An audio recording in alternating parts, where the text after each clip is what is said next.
Hey, friendo, Steve here. Welcome back to Ask Wrestlejuice. You guys left a bunch of good questions. I think I posted this thread up a little while ago, so hopefully these aren't too dusty.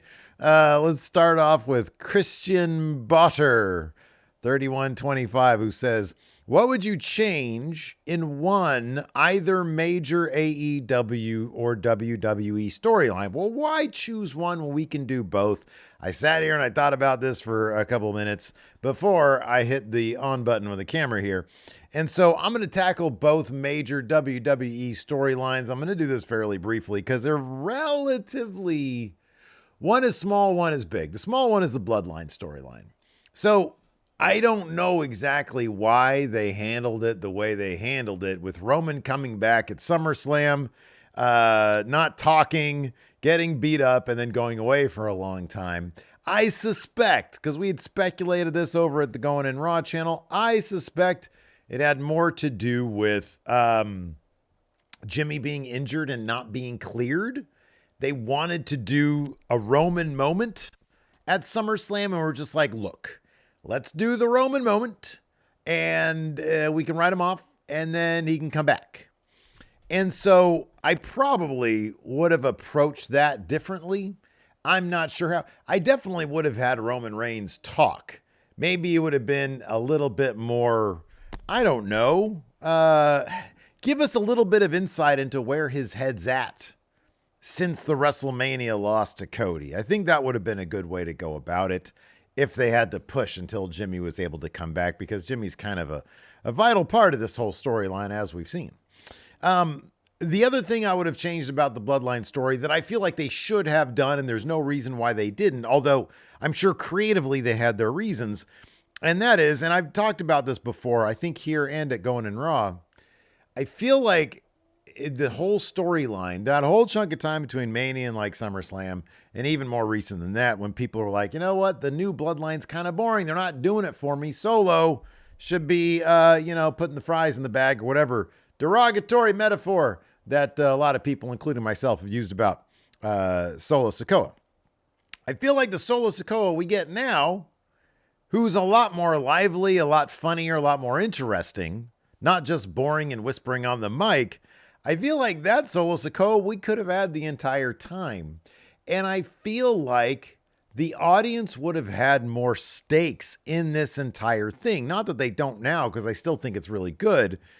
But I think it would have been more interesting if we would have gotten all along the way, as Solo was building up this bad bloodline, a lot more segments backstage so we can better understand the chemistry between all the members of Bad Bloodline.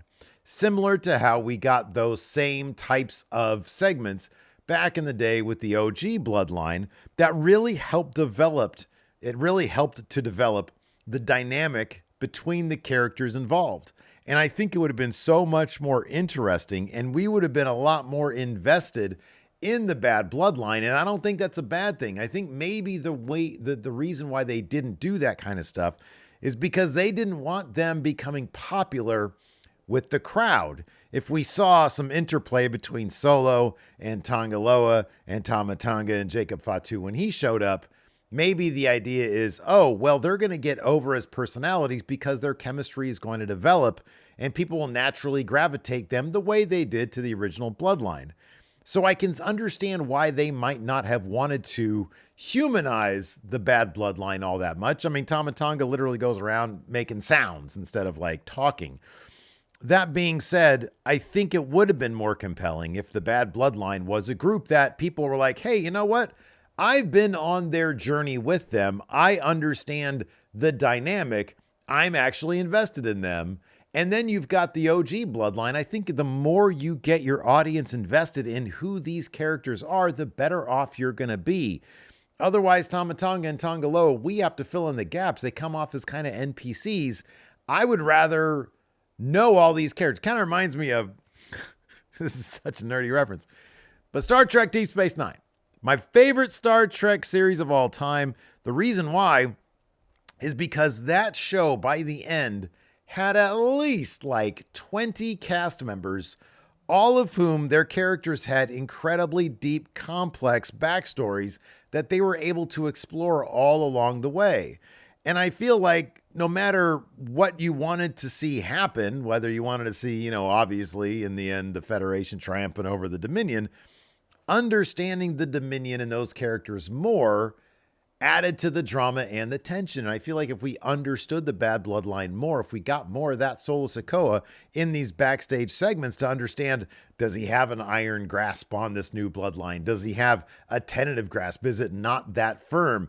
How is he ruling these guys? How is he leading these guys? I feel like that would have been a much more interesting approach for the audience to buy into the bloodline. And I think it would have been more interesting for us now that we've got the original bloodline back in it as well. So that's one. It seems like a minor thing, but I feel like it's kind of a major thing. It would have been a big difference, I think. And I'm not even necessarily saying it would have been all that much better because I really like where it's at right now. But I do feel like that would have been probably the better move, in my opinion. As far as the AEW major storyline, let's talk about the Mox World Order briefly. This one's a bit tougher to nail down in terms of what I would change. I would have changed the very premise of Mox coming in saying, this isn't your company anymore. I understand these guys in a very New World Order fashion taking over. I just wish that the target for Mox wouldn't have been like this weird subsection of mid-carders. You got Orange Cassidy, who's like older than Jon Moxley. You got Darby Allin, you got Daniel Garcia. I get that. Those are going to be the future of AEW, but they're kind of coexisting as the future of AEW. Well, Orange Cassidy, I don't know about the future. He's older than Mox. But Darby and Daniel Garcia are two pieces of the future of AEW, but you've also got guys who are further up the food chain that are both the present and are going to be the future, the real main eventers. And I'm talking about Will Ospreay. I'm talking about Swerve Strickland. I'm talking about Hangman Adam Page. Those three names specifically, I feel like would have been more interesting targets for Jon Moxley. And you still rope in the Danny Garcia and the Darby Allin, and you can even rope in the Orange Cassidy, who's been one of the most popular guys in AEW. I feel like if Mox went after them, it would make a lot more sense. But like they had sort of a side quest to hit one of the private party guys on the hand and with the hammer, and they did that. Now they're tag champions. So like, I guess mission accomplished with them. That's another thing I would change is have private party join the Mox crew, because they'd be like, hey, you know what? It's kind of because you took a hammer to our hand that we're at where we're at. So I feel like they should have targeted the real future of the company, because the future of the company is kind of the now of the company. And that's Will Ospreay, Hangman Adam Page, Swerve Strickland. It's those guys.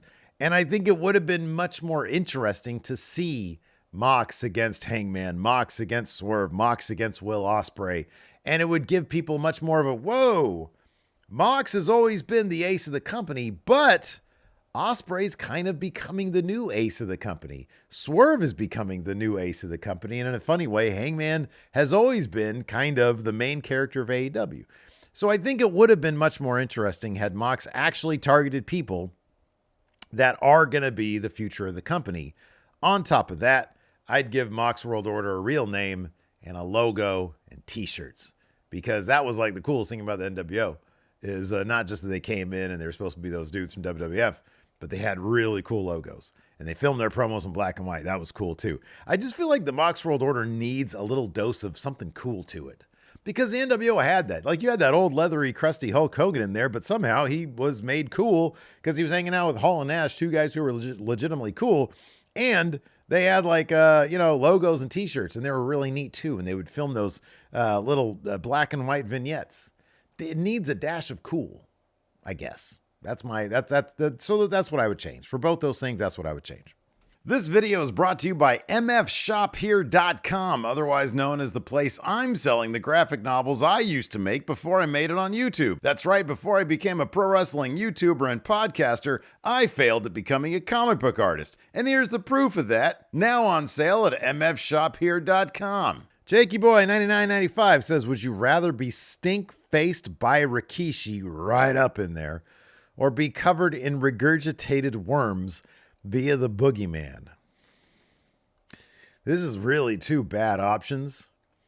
I'm gonna say it's probably better to be regurgitated with worms via the boogeyman than to have Rikishi's asshole rubbing your cheeks. Unoriginal Andrew says, what would be your current Armageddon Hell in a Cell lineup? Oh, it was like when they did the 6-man. Who would be champion walking in, the 5 challengers, and eventual winner? All right. I'm going to say this is how CM Punk wins the title. Rollins comes in with the title. I don't know when Armageddon's supposed to be during the year, but Rollins walks in with the title. Punk is in there. Drew is in there. Sheamus is in there. How many is that? Punk, Rollins, Drew, Sheamus. Gunther doesn't strike me as a Armageddon Hell in a Cell 6-man guy. So I'm going to keep it. Oh, Jey Uso would be in there. And who else is on Raw that I like? He's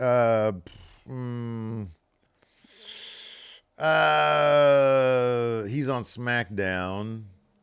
So I'm going to go with Dom.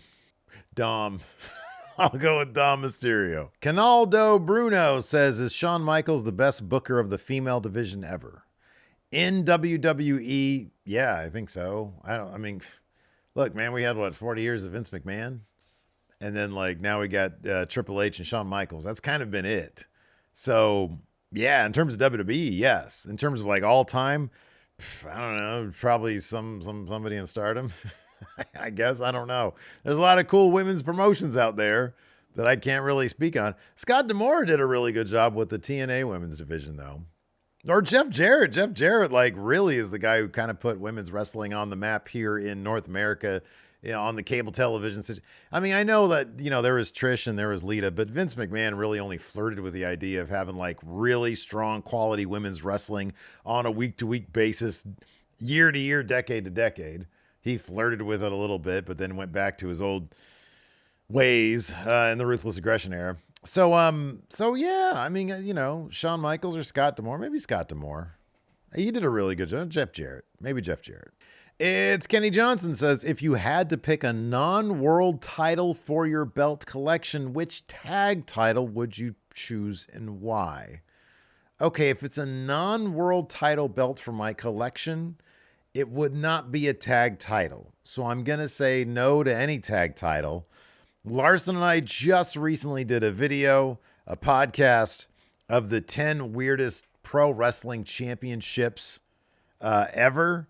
And the one that really stood out to me, of course, and I've known about this title since 2017 when it really blew up in social media, and that's the DDT Pro Iron Man Heavy Metal Weight Championship. It's a beautiful looking title.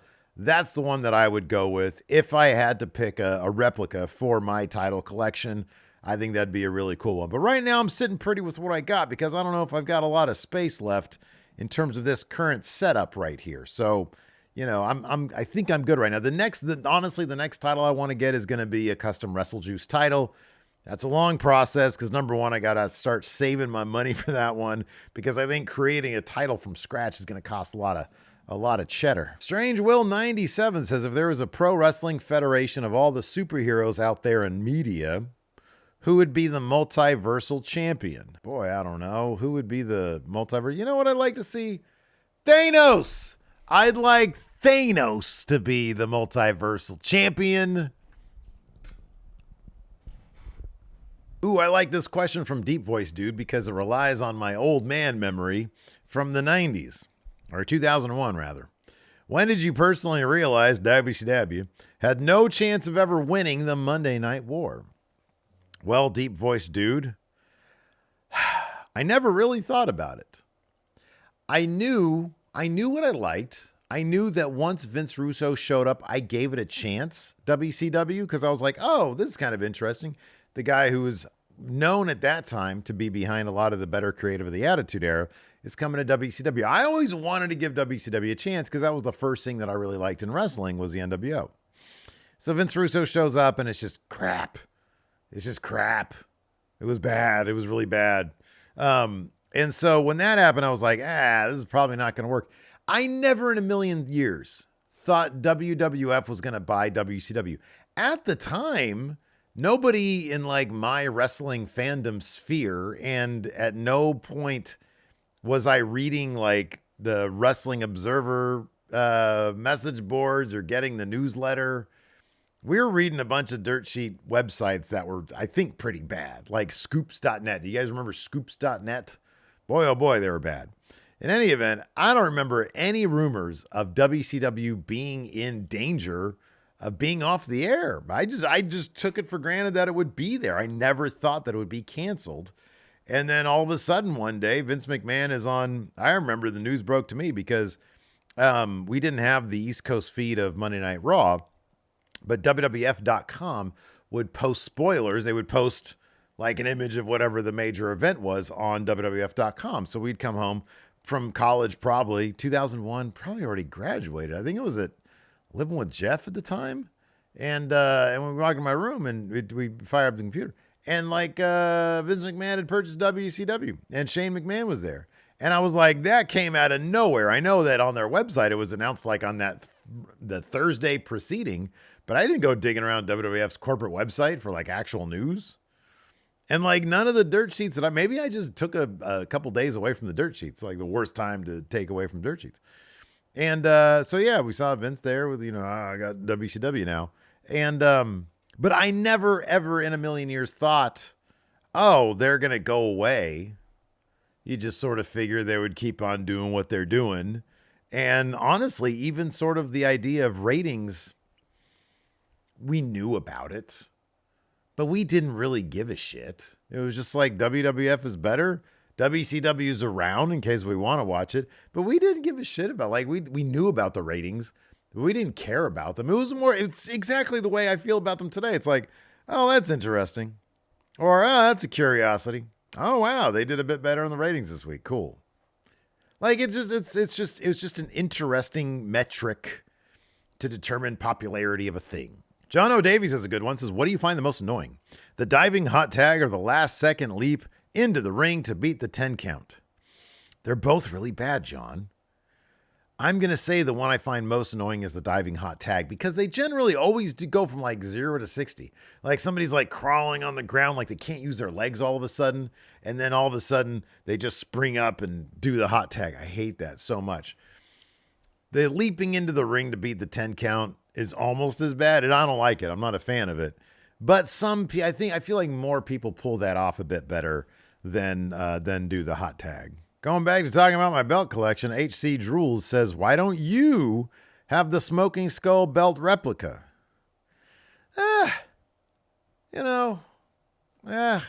Stone Cold was my guy back then, but it's so popular. And I don't mean to be like, oh, I don't want something that's popular. But look, the 3 titles that I have over here on top, the Roman Reigns one, you guys followed me on my story. I wanted to finish that story of getting that title, and I did. I got the Daniel Bryan one. This is actually still for a video that I'm going to do at some point, hopefully before the new year. But also, I just love that title. I love the look of that title. I think it's a piece of artwork. And then my own custom CM Punk Real World Championship. Those all mean something to me in a very personal way, whether it's, doing a silly story for the channel or something that I really appreciate the craftsmanship or something stupid that I did to pay homage to a story that I was really invested in. Who's the real world's champion? The Smoking Skull belt is cool. It's great. I love it. Don't get me wrong. But I don't know. I never felt like an emotional attachment to it. Jason Sear White says, what are your expectations for your Sacramento Kings this year? I don't know, guys. I really don't know. I hope they do well. I like DeMar DeRozan. Right now they're like 3-3, maybe even 3-4. I hope we make the playoffs, and I'm not just talking about the play-in tournament. I want to make the actual damn playoffs. Combat Films Hunter says, what's more likely to happen, Tony Khan selling AEW or WWE buying TNA? I feel like WWE buying TNA is probably more likely. Tony Khan's a billionaire. He don't need to sell nothing. He's doing fine. Plus, it's like a passion project for him.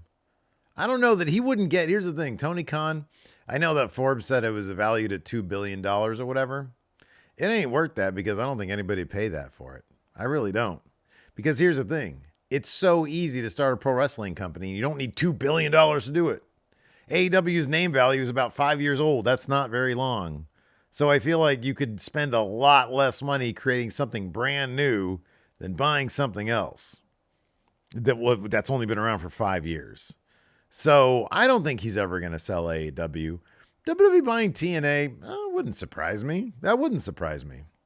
Because here's the thing about WWE buying TNA.